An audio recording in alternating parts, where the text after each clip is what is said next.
la télévision Tambara, bonsoir et merci d'être au rendez-vous, donc le rendez-vous de la rédaction qui reçoit comme d'habitude deux invités sur ce plateau. Il s'agit de Dambaji Son Allah, acteur de la société civile nigérienne. Dambaji, bonsoir. Bonsoir. J'ai également à ma gauche, lui c'est Ablaziz Moussa. Il est également directeur général du journal Niger Inter qui paraît en ligne. Alors, Ablaziz, bonsoir. Bonsoir, madame. Avec nos deux invités, nous allons faire le tour donc, de l'actualité nationale et même internationale, pourquoi pas. Nous allons d'abord parler de la rencontre du porte-parole, ministre porte-parole du gouvernement avec la presse nigérienne. Ensuite, nous aurons également discuté sur la rénovation de la présidence, donc à une hauteur estimée à 14 milliards de francs CFA. Après cela, nous allons parler et discuter de la sortie médiatique des acteurs de la société civile la semaine passée.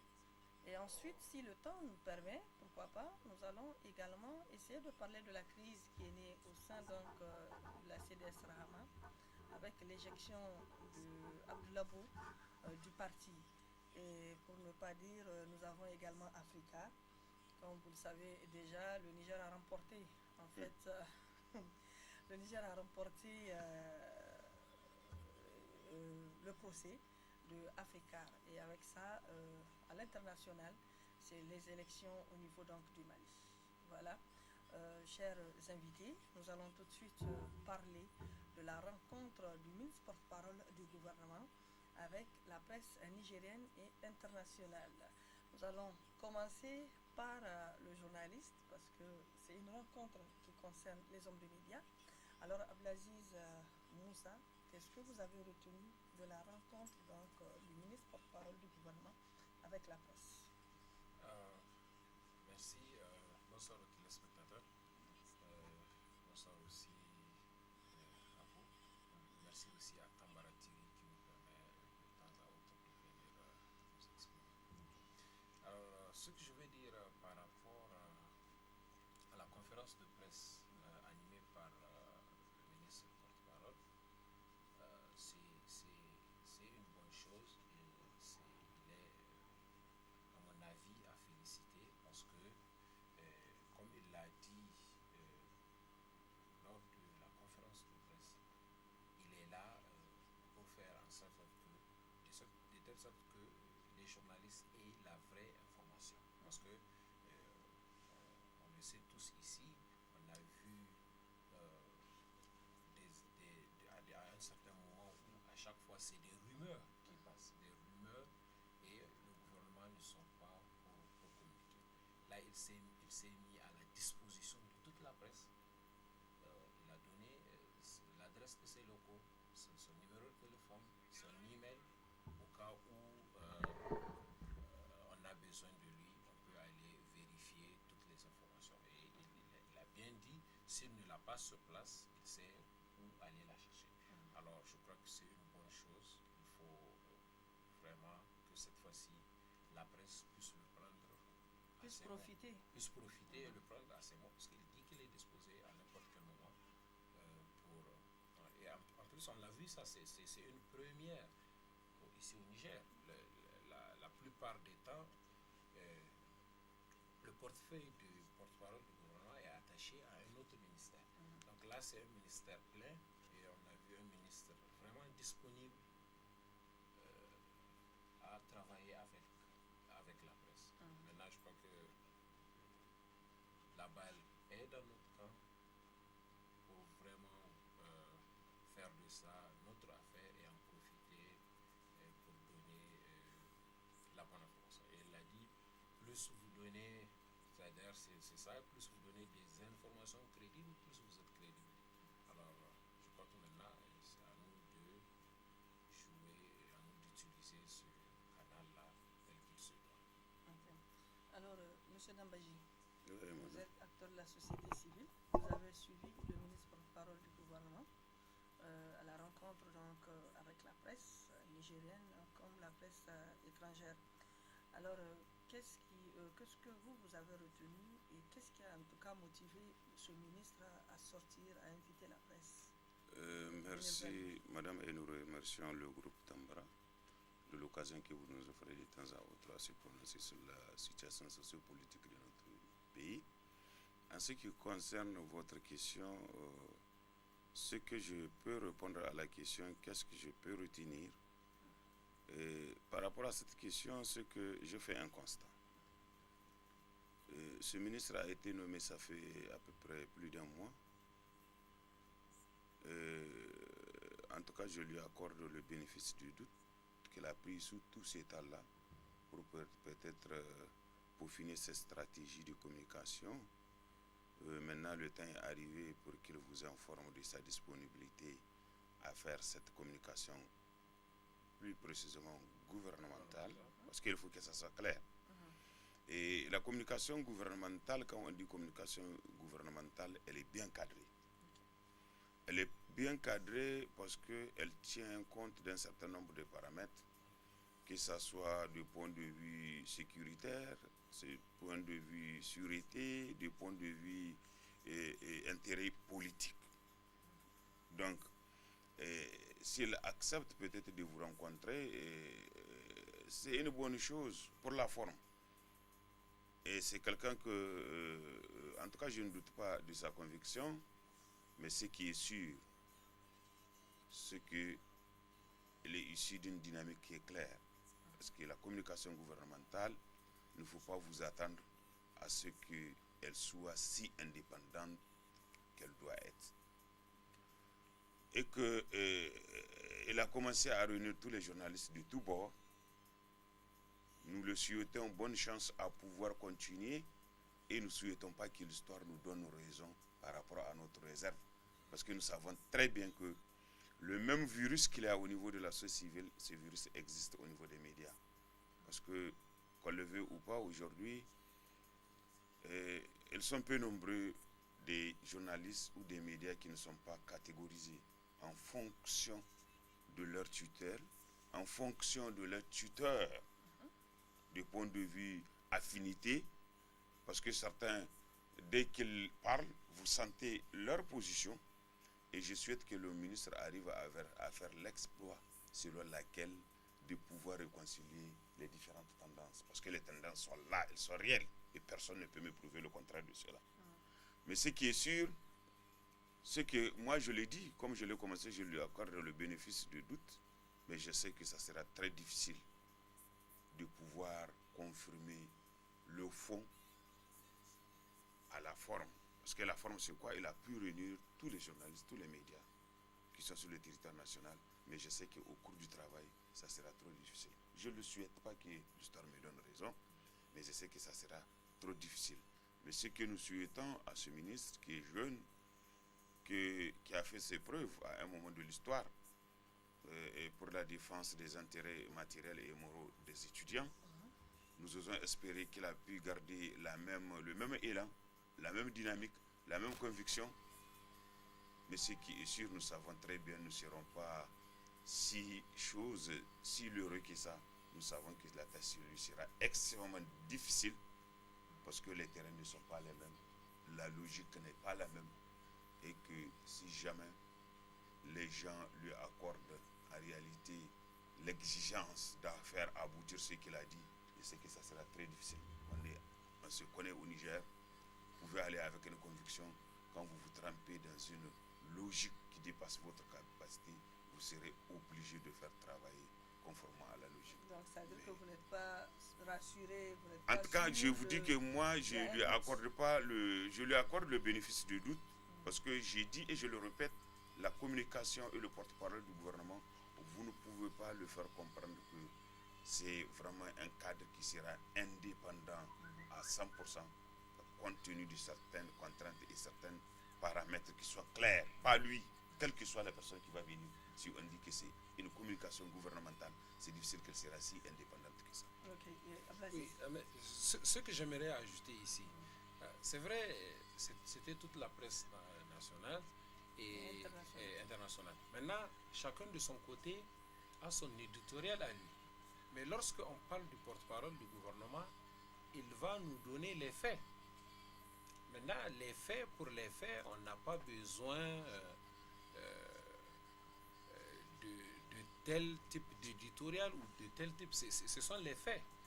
Ce sont parce qu'il y a des articles où c'est les faits, l'information est là. Maintenant, on a vu avec les rumeurs, même dans les éditoriaux, lorsqu'on n'a pas exactement l'information telle qu'elle est, c'est là où les manipulations sont faites. Et vous allez voir, certains journaux, pour une seule information, ils écrivent 3-4 paragraphes. À la fin, voilà ce qu'ils veulent venir, mais vous sentez réellement qu'ils n'ont pas la vraie information.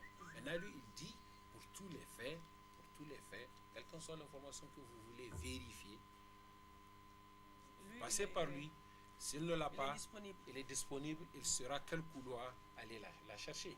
Et il a bien dit pour les événements importants et pour certaines grandes décisions qui seront prises au Conseil des ministres, il va sortir de temps en temps éclairer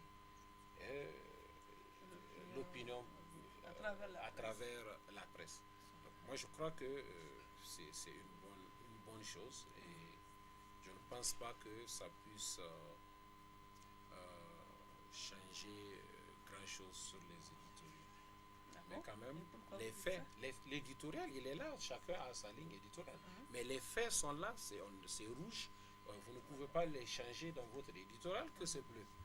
Voilà, donc je crois que c'est bien déjà. Et je l'ai dit, à un moment, les rumeurs qui passaient, il y avait beaucoup d'événements où normalement les ministres, le gouvernement devrait sortir pour communiquer. Mais comme ils ne l'ont pas fait, les gens ont écrit tel qu'ils veulent, ils ont manipulé tel qu'ils veulent. Mais là, on a quelqu'un qui est disponible, qui va nous donner les faits tels qu'elles sont. Et je crois que c'est une bonne chose pour la presse. Non, il faut qu'on s'entende. Je pense bien que quand on parle, moi je ne parle pas d'éditorial par rapport à quoi que ce soit, c'est que je parle de l'information et pas lui. Quelle que soit la conviction de la personne qui sera là, il y a des informations, si elle est gouvernementale, il y a des informations qu'on ne peut pas donner. C'est clair. Et ça, personne ne peut me faire comprendre qu'il sera prêt à donner toutes les informations. Je l'ai dit et je l'ai répété. J'ai dit il y a des contraintes, des paramètres d'ordre sécuritaire, il y a des paramètres d'ordre de sûreté de l'État. Il ne peut pas. On ne peut pas donner. C'est clair. Donc attends. Moi je ne parle pas. Et je suis convaincu d'une chose. Aujourd'hui, il a fait la première rencontre. Aujourd'hui, il a fait la première rencontre avec tous les médias. Je vous garantis, je ne souhaite pas que l'histoire me donne raison. Vous lui donnez quelques années, quelques mois, vous allez voir que au-delà de lui, vous allez voir que les gens vont bousculer pour qu'il ne soit pas si réconciliant avec tous les journalistes. Et je ne souhaite pas que l'histoire me donne raison, mais on verra très bien, parce qu'on se sait aujourd'hui, qu'on le veut ou pas, les médias que vous êtes catégorisés. C'est clair.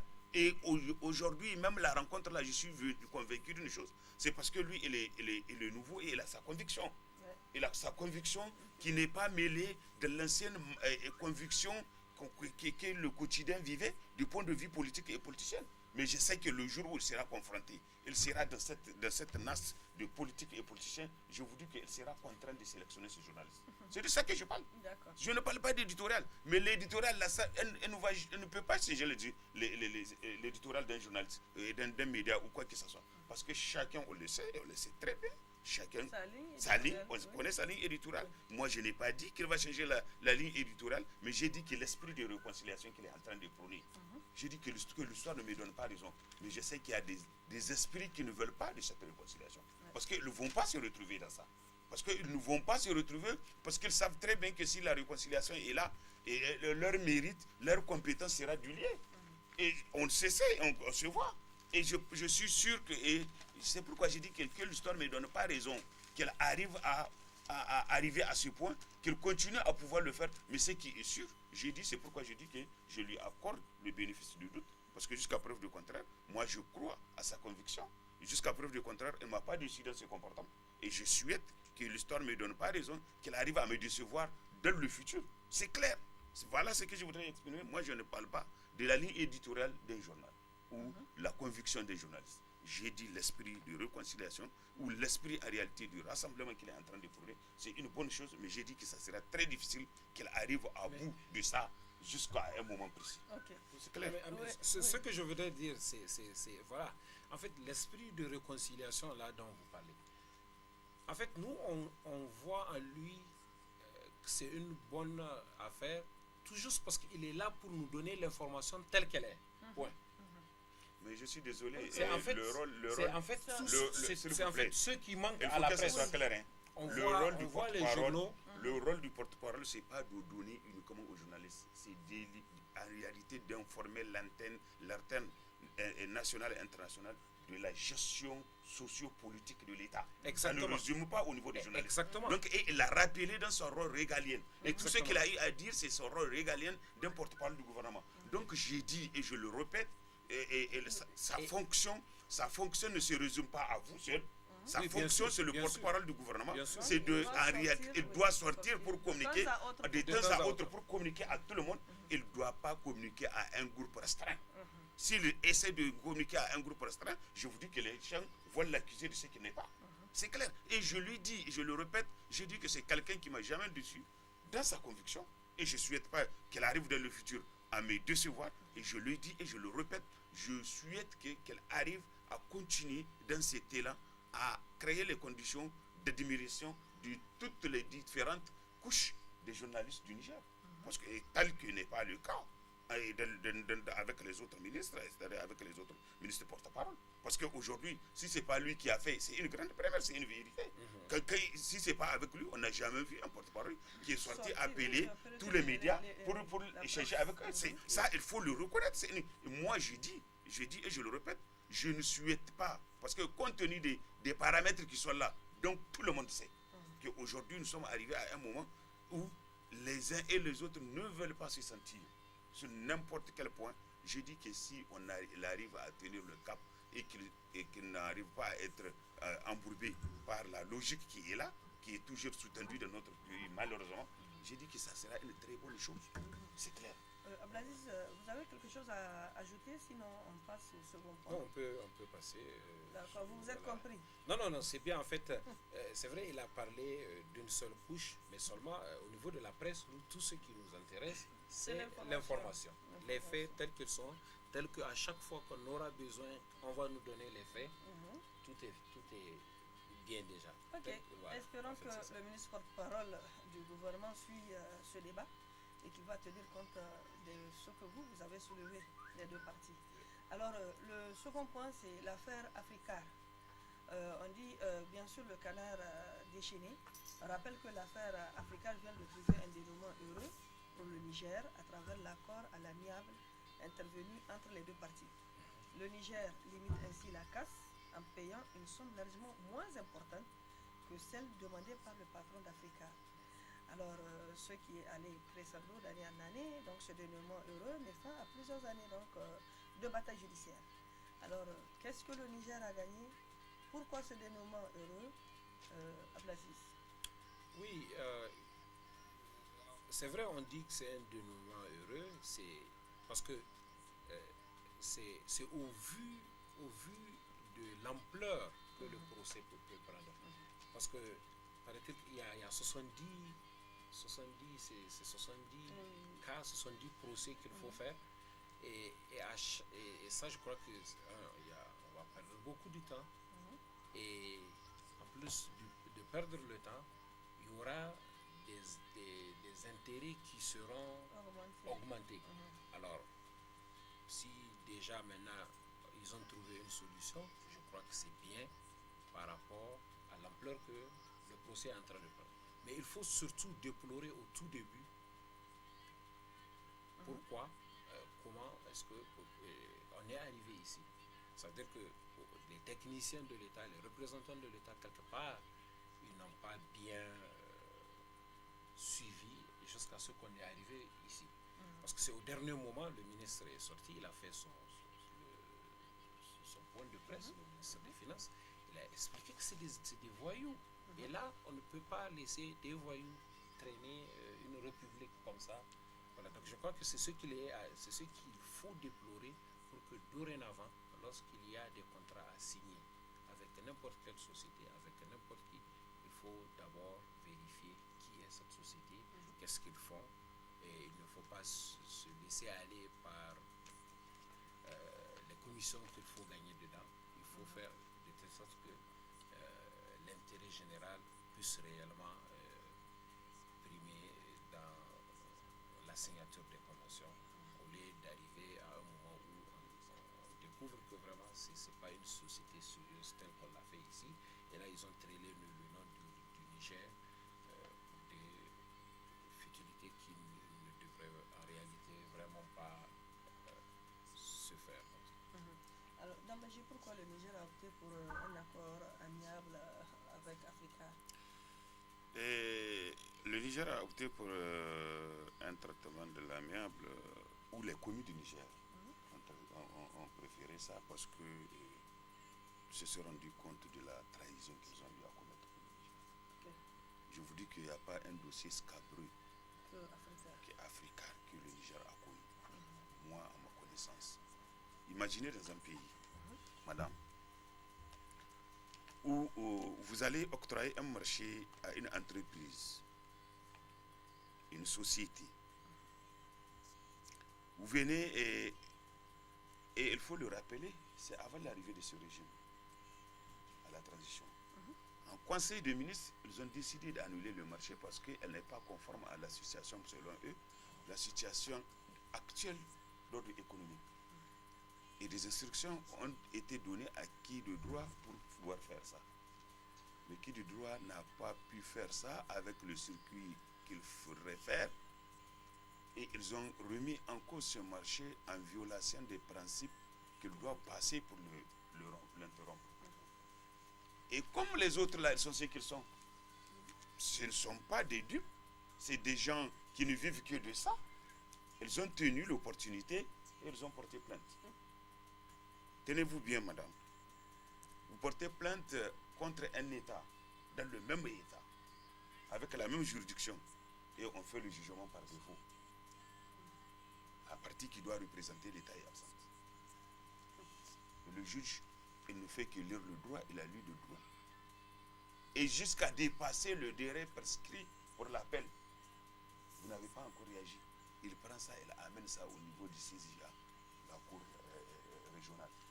Et là-bas, on fait le premier tour encore par défaut de ceux qui doivent aller représenter le Niger. Et ces derniers-là, ils sont payés, ils sont logés, ils sont véhiculés au nom sur les contribuables du Niger. Et on traînait jusqu'à aller en Europe avec le même dossier. Et chaque juridiction s'inspire des dispositions ou de l'arrêt de notre juridiction. C'est clair. Et tous les temps, les gens, il a fallu que cela soit dénoncé pour que cela soit une réalité sur le terrain. Et allez, regardez bien, là où c'est extrêmement dangereux, vous permettez à une grande société ou à une société d'escrocs de traîner dans la boue l'image d'une république et oser aller même saisir les biens de l'État d'une république, jusqu'à aller saisir, tenter de saisir un avion présidentiel. Qu'est-ce qui est plus humiliant que ça? Et à cause de la faute des commis qui sont payés par l'État du Niger. Parce que s'ils ont fait leur travail, Africa, la société là n'aura pas cette occasion d'aller traîner dans la boue l'image du Niger. Et aller jusqu'à un niveau. Le ministre était sorti, il a dit que c'est un groupe de voyous. C'est des escrocs et le Niger ne payera rien. Et aujourd'hui, le bon matin, on sort, on me dit que le Niger a payé à peu près 6 milliards. Le Niger a payé. Et les gens vont nous raconter, nous dire que c'est un dénouement heureux. Quel dénouement heureux? Le Niger a été escroqué. Le Niger a été humilié. Et tous ceux qui ont participé, ceux qui ont amené la société là, jusqu'à ceux qui ont aidé la société là à diriger le Niger, ils doivent rendre gorge. Un État, c'est un État. Une république, c'est une république. C'est pas un individu, c'est pas un groupe d'individus. On ne peut pas humilier un État comme ça et croire que les gens, ça va passer comme ça. Moi, je suis convaincu d'une chose. C'est un dossier, madame. Même si le président ne règle pas ce dossier-là, je sais que ça va rester. Parce que les Nigériens ne vont pas se laisser par rapport à ça. Ce n'est pas une question de régime. Ce n'est pas une question de groupe de politiciens. Ce n'est pas une question d'un groupe d'individus ou d'un groupe de mafieux. Mais C'est le- une question d'une république. C'est le Niger. Le Niger a été humilié. Il a été traîné. L'image a été traînée dans la boue. Et il faut que tous ceux qui ont Préparation. contribué à cette perte d'image du Niger et de l'économie du Niger, les similaires, c'est-à-dire il faut qu'ils répondent. Nous souhaitons qu'il y ait une enquête pour situer les responsabilités. Et qu'au moins, si on les frappe du point de vue humiliation qu'ils ont octroyée à l'image du Niger, économiquement, qu'ils remboursent les 6 milliards. Là. Parce que ce sont des fonctionnaires. Il y a au moins des dispositions qu'on peut prendre. C'est 6 ou 3. C'est six. 5 milliards, 400 et près quelques 6 millions. milliards. À peu près 6 milliards. Mais Que le ils disent Niger a que perdu. ça a été payé en... Oui, c'est dans tous les cas, c'est le Niger qui a payé ça. été payé Et avant. ceux qui ont failli à ça, je te dis, il faut qu'on les maintienne dans leurs fonctions. Et tout ce qu'ils gagnent, on verse ça au trésor jusqu'à l'apurement de ceux qu'ils ont fait perdre au Niger. C'est clair. Et ensuite, la justice fait, qu'on laisse la justice faire son travail. Parce que ça doit être pédagogique. Si des choses, des scandales continuent comme ça, parce que c'est des scandales qui atteignent l'image de la République. Hein. Si peut-être c'est leur mafia interne, ils font leur commission à l'interne, ça n'a pas porté atteinte à l'image du pays. Là, les gens peuvent vous pardonner. Hein. Oui, Mais aller jusqu'à l'échelle internationale, qu'un groupe de voyous traîne l'image du Niger, madame, une société qui est même douteuse, a traîné l'image du Niger à travers le monde. Et on va nous faire comprendre que ça va passer comme ça. Là, c'est une question de temps. Quel que soit Alpha, moi je suis convaincu que si c'est nous ou pas nous, il y a des Nigériens qui ne vont pas accepter que cette action passe inaperçue.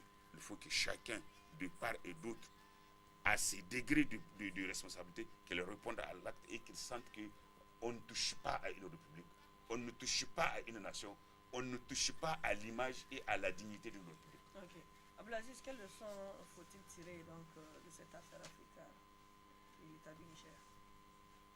Bon, c'est ça en fait. Prochainement, ça veut dire qu'il faut déjà prendre des dispositions pour que toutes les conventions qui doivent être signées, il faut vérifier évidemment très bien qui est réellement la société. Et l'autre information, c'est qu'à travers Africa, on a découvert un autre scandale parce que une autre affaire que le Niger a deux maisons qui sont en location avec 2 consulats. Deux consulats. Voilà. Bon là, les avocats n'ont pas dit clairement exactement ce qu'il y a. Je crois qu'on va attendre le développement de tout cela.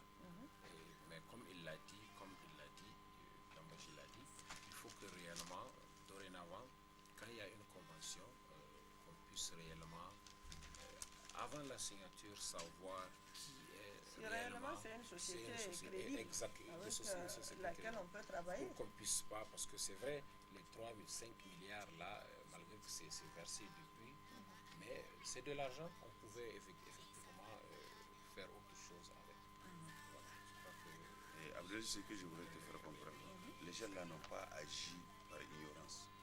Ils savent très Vous ne bien pouvez ce pas que- amener une société étrangère sans vous renseigner. C'est un État. Comment cette société est et vous la laissez encore diriger le même État. C'est qu'on le veut ou pas. Entre nous Nigériens, il y a des gens qui sont en acquaintance avec cette société. Et il faut qu'on les décourage en les sanctionnant, en mettant en place une commission d'enquête qui va situer les responsabilités de tout un chacun.